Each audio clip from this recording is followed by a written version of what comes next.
सीखा मैंने सीखा नहीं अपनों को झुकाना, हाथ मिलाना फिर चूतिया बनाना, करी मैंने मेहनत तब तुझसे ऊपर हूँ मेरा कि कब तो तू छुपाएगा कल्लू मामा, किस में है बूता जो हमें रोक ले, हाथा पाई तो दूर मेरे अल्फाजी, मैं बवंडर पलू न लफंडर, तू है कुआं मैं कला का समुंदर, हर बात पे झूठ बेटे दिखावा तेरे अंदर, कॉम्प्रोमाइज़ करना ले ले मेरा, करना स्टार्ट किया।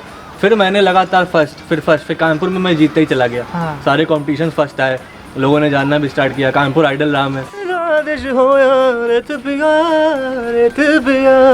सोना सोना इतना भी कैसे तू सोना, तेरे इश्क में जोगी होना मैनू जोगी होना।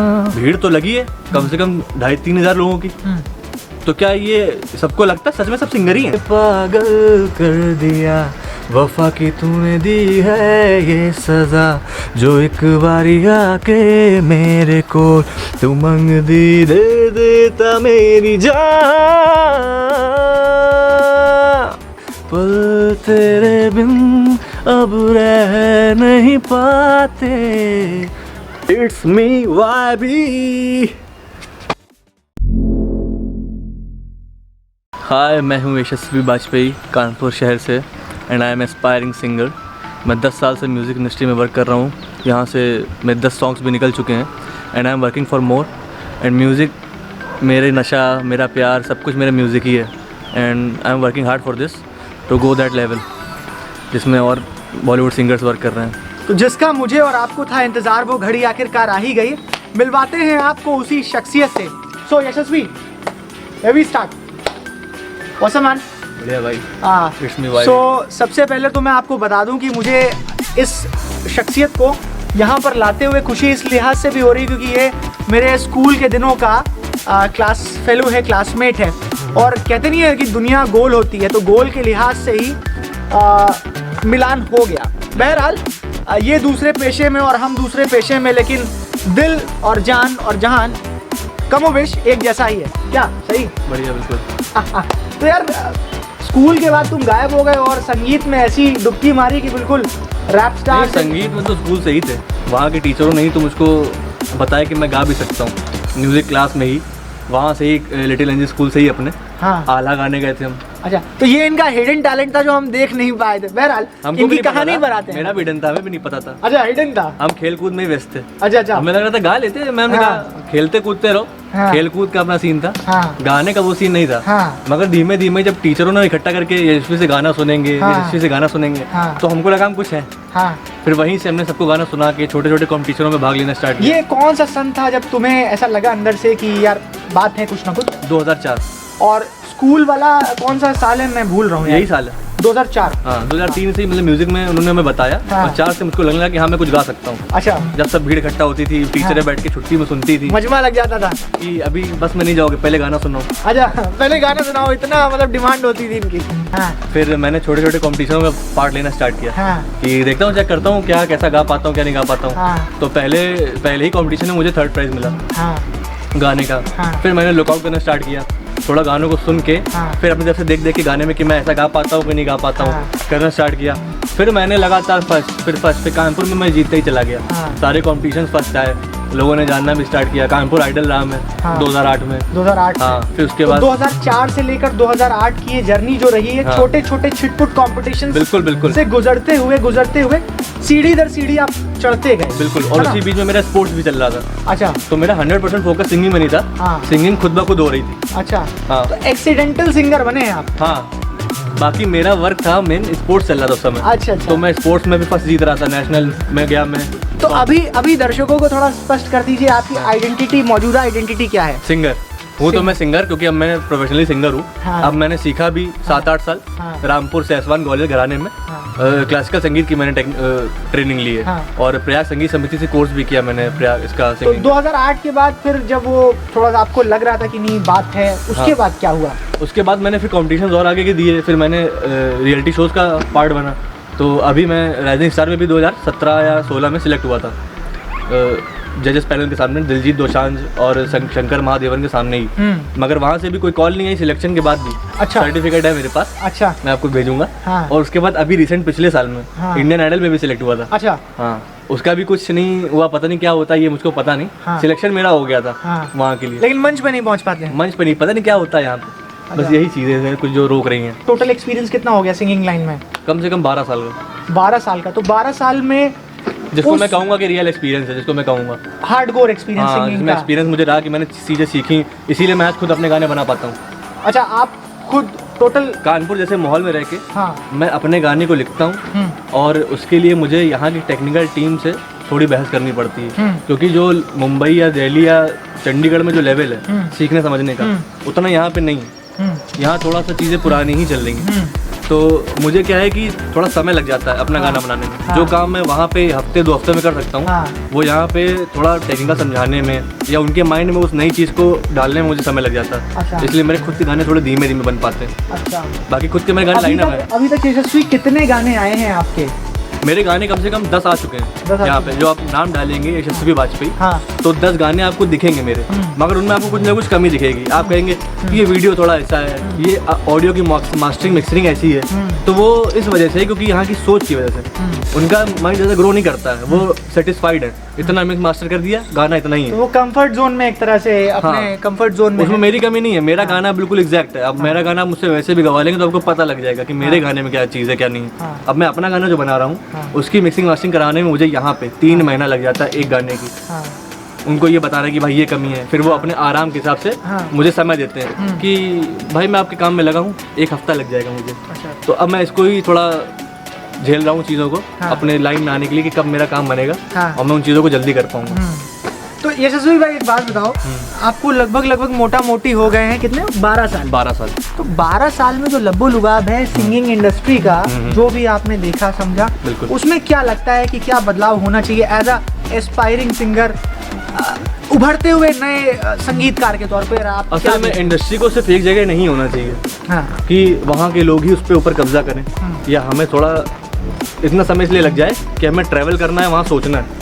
थोड़ा टैलेंट को मौका देना भी चाहिए कि आप कम से कम उसको सुन तो लो। पब्लिक डिसाइड करेगी ना कि मैं उस लायक हूँ कि नहीं। हाँ, तो आप डिसाइड कर लेते हो कि हम सिंगर है कि नहीं। पब्लिक अभी जैसे राइजिंग स्टार का जब कंपटीशन हुआ था तो लखनऊ में ओपन पब्लिक के बीच में राइजिंग स्टार का कंपटीशन हुआ था, तो उसमें मैंने गाना गाया और पब्लिक थी तो वोटिंग मिली मुझको 99% वोटिंग मिली। तो भैया जब 99% वोटिंग हमको लाइव मिल रही है इसका मतलब हम कुछ तो है। हम तो कुछ मान रहे हैं, 99 नहीं मान रहे, हम कह रहे हैं 50% मतलब हम है ना। तो इसके लिए कम से कम आदमी को देखना चाहिए, चेक करना चाहिए कि इस लायक है, पब्लिक क्या डिसाइड कर रही है। सबका अपना अपना डिसीजन है, बिल्कुल वो अपना ही सब थोप देते हैं कि ये मेरा सिंगर है, यही सिंगर सबसे अच्छा है। तो ये चीज़ नहीं होनी चाहिए।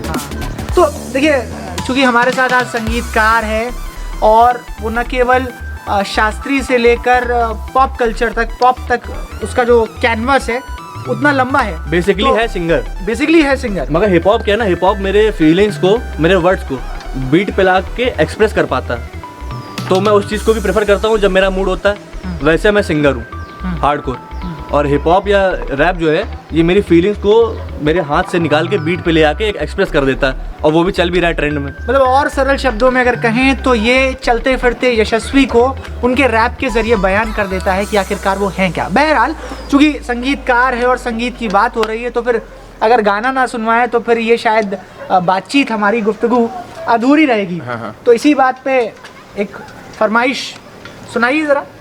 हम तेरे बिना अब रह नहीं सकते, तेरे बिना क्या वजूद मेरा, तुझसे जुदा अगर हो जाएंगे तो खुद से ही हो जाएंगे जुदा, क्योंकि तुम ही हो, अब तुम ही हो जिंदगी, अब तुम ही हो चैन भी, मेरा दर्द भी, मेरी आशिकी, अब तुम ही हो। जो हमारे जो बाबा थे वो कहते थे कि पढ़ोगे लिखोगे तो बनोगे नवाब, और खेलोगे कूदोगे तो होगे खराब। तो ये खेल कूद, नाच गायन, ये सब चीज़ें बचपन में हमको कहा जाता था कि ये सब ठीक चीज़ें नहीं होती थी, लक्षण ठीक नहीं है, इस तरह से कैटेगराइज किया जाता था। लेकिन समय के साथ साथ चीज़ें बदली हैं, आइडियोलॉजी बदली है, लोग आ रहे हैं उस। तो यशस्वी, ऐसा कुछ आपको फेस करना पड़ा था अपनी फैमिली में, फ्रेंड्स में, फ्रेटर्निटी में, कि आप जब हार्डकोर जिस फील्ड में थे वहाँ से सिंगिंग में मेन स्ट्रीम, इसको पैशन को प्रोफेशन बनाने का जो आपका मकसद था या आपका जो इंटेंशन था, उसके बीच में कहीं आपको ऐसा लगा कि प्रॉब्लम क्रिएट हो रही है? प्रॉब्लम तो ऐसी कुछ नहीं हुई। हाँ। बस ये है कि हर परिवार या घर वाले चाहते हैं कि आपका एक कुछ वैसा प्रोफेशन हो जिसमें आपकी अर्निंग हो, हाँ। ताकि आपकी बेसिक नीड्स पूरी हो पाएँ, आप उस पर वर्क कर पाएँ। क्योंकि इस लाइन की एक पुरानी आइडियोलॉजी है भी, और है भी अभी भी ऐसा सीन है हाँ। कि आप उससे उतना अर्न नहीं कर सकते कि आप अपनी लाइफस्टाइल चला पाएँ। ठीक है। अगर आप सही से सेटल्ड नहीं है हाँ। तो घर वाले अपनी जगह सही हैं, हाँ। मगर मुझे ऐसी कोई रोक टोक नहीं हुई। मैं अपनी लाइन पे लगा रहा और अभी भी लगा हूँ हाँ। उस चीज़ से। इसीलिए मैं म्यूज़िक सिखाता भी हूँ, ताकि मेरी वो नीड्स पूरी हो जाएं, जिससे मैं गाना बना के अपना वर्क को आगे थोड़ा चला पाऊँ। तो मतलब पहले समझा है, फिर सीखा है, फिर किया है और फिर सिखाया सिखा है। रहा है। तो कई चरणों पे जो कहानी है, मतलब इन्होंने घोड़ी चढ़ते हुए किसी को देखा नहीं है, ये खुद घोड़ी चढ़े भी हैं, बैंड बाजा बारात का आनंद लिया भी है, उसके बाद कर्मकांड करा भी रहे। तो ये है यशस्वी साहब। और यशस्वी साहब, अच्छा ये भी हमें बता दीजिए, कभी ऐसा आपको लगा इस इंडस्ट्री में आने के बाद, चूँकि घिसाई जो है ना, बूट पॉलिश वाली घिसाई, हम जैसे कलाकारों की, फनकारों की, खासकर आर्ट के फील्ड में, वैसे तो हर जगह घिसाई बहुत होती है, स्ट्रगल हर जगह है, हर आदमी सीढ़ी दर सीढ़ी चढ़ता है, लेकिन मैं समझता हूँ आर्ट वाले क्षेत्र में कुछ ज़्यादा है, क्योंकि यहाँ 2 और 2 4 नहीं होते हैं, यहाँ 19-20। आप कितना बेहतर अपनी कला को एक्सप्लेन करते हैं, तो कमोबेश संगीत की दुनिया में भी वैसा ही है। कौन कितना आपकी रूह को छू जाता है, कितना अंदर तक, गहराई तक जाता है। तो यशस्वी, ऐसा कभी आपको लगा कि यार नहीं यार, अब हो नहीं रहा है, आप ये मेरे मतलब की चीज़ नहीं, कभी ऐसा आपको लगा, कभी आप टूटे हो, कभी छिटके हो?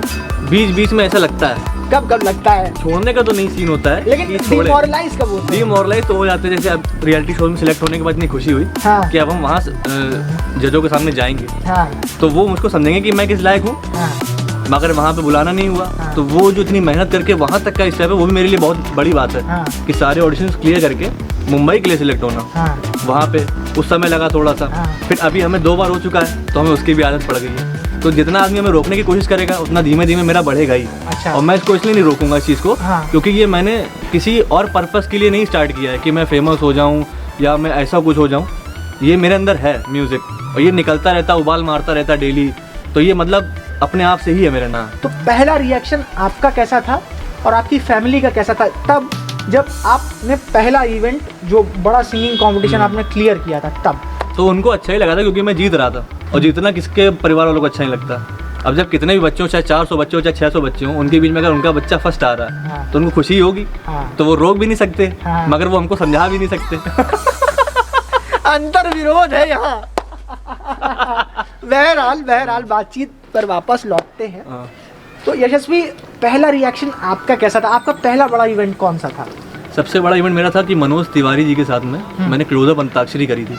अच्छा, ये कौन से सन में रही होगी ये बात? 2010 की है मेरे ख्याल से, 10-11 की। अच्छा, कानपुर में? कानपुर से सिलेक्ट हुआ था मैं, तो यूपी, बिहार और झारखंड मेरे ख्याल से, तो ये 3 इंटर स्टेट हुआ था। हाँ। प्रोग्राम। तो उसमें मनोज तिवारी जी आए थे, लखनऊ में हुआ था ये, अच्छा। और उसमें मैं जीत रहा था। हाँ। मगर क्या होता कि पार्टनर्स का गेम था ये। अच्छा।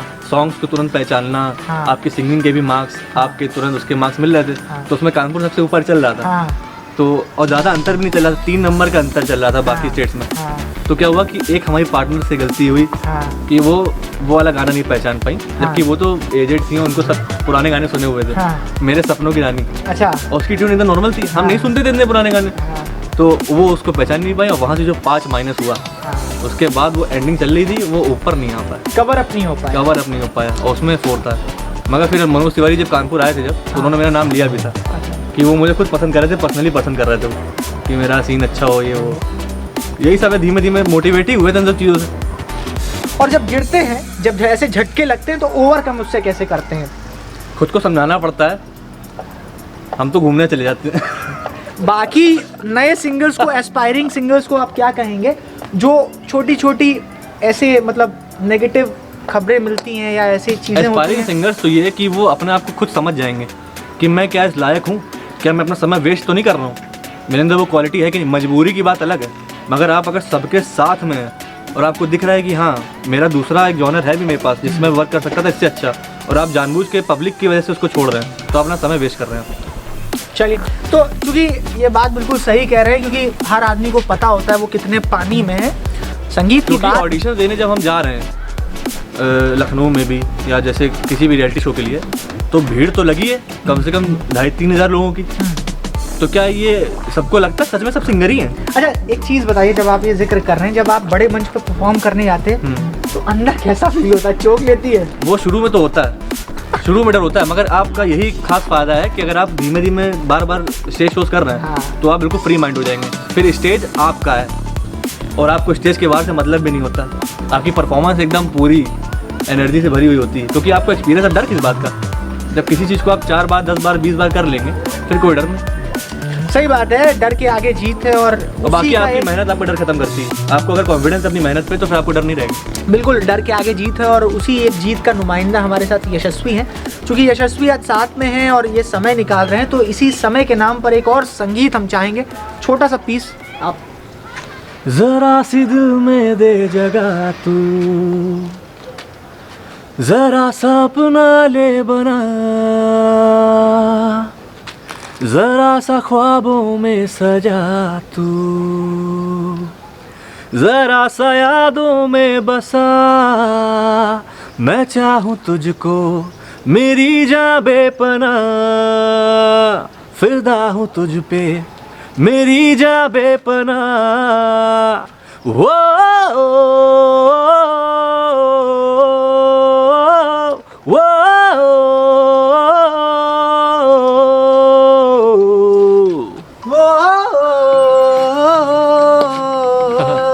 बहुत बढ़िया। जिसका काम उसी को साजे, कोई और करे तो थप्पड़ बाजे। ये मेरे हिसाब से एडिटेड था।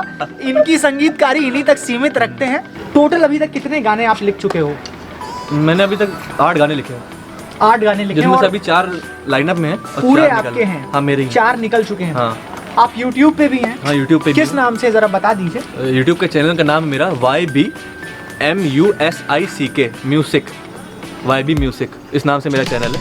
और धीमे धीमे वर्क चल रहा है। उस पर पहले कवर सॉन्ग डालता था, अब मैं खुद के बना रहा हूँ, अपने डालता हूँ सॉन्ग। कि आप अपने आप को किस तरह के सिंगर के तौर पे देखते हैं? क्योंकि जॉनर्स बहुत सारे होते हैं सिंगिंग के। मैं अपने आप को एज अ म्यूजिशियन देखता हूँ, कोई जॉनर नहीं, एज अ म्यूजिशियन। वर्सेटैलिटी होनी चाहिए। आप सब कुछ गा सकते हैं। सब कुछ गा सकते हैं। जब मैंने क्लासिकल ट्रेनिंग ली है तो क्लासिकल का फ़ायदा ये भी होता है कि वो आपको किसी एक जगह नहीं रोकता, वो आपको वर्सेटाइल बना देता है। आपने किन से ट्रेनिंग ली है? मैंने उस्ताद अफजाल हुसैन खान निज़ामी जी से। अच्छा, मुझे एक बहुत अच्छी चीज़ मैं पूछना चाहता हूँ, शायद आप लोग भी इसमें इंटरेस्ट लें।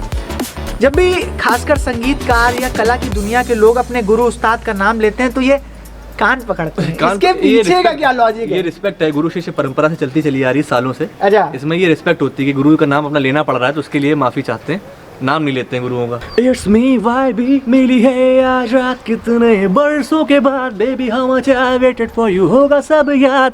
Let me love you आज को मेरे जाने जाना शर्ट दुनिया नु, तू बस दे दे मेरा साथ, बेबी आज रात अब तू देर न कर, मुझसे ज्यादा अब होता ना सबर, डर लगता है कोई देख लेना अगर, कर दूंगा लाइट्स ऑफ कर ना फिक्र, तू जब आए सामने। हाँ I lose my whole control of my brain.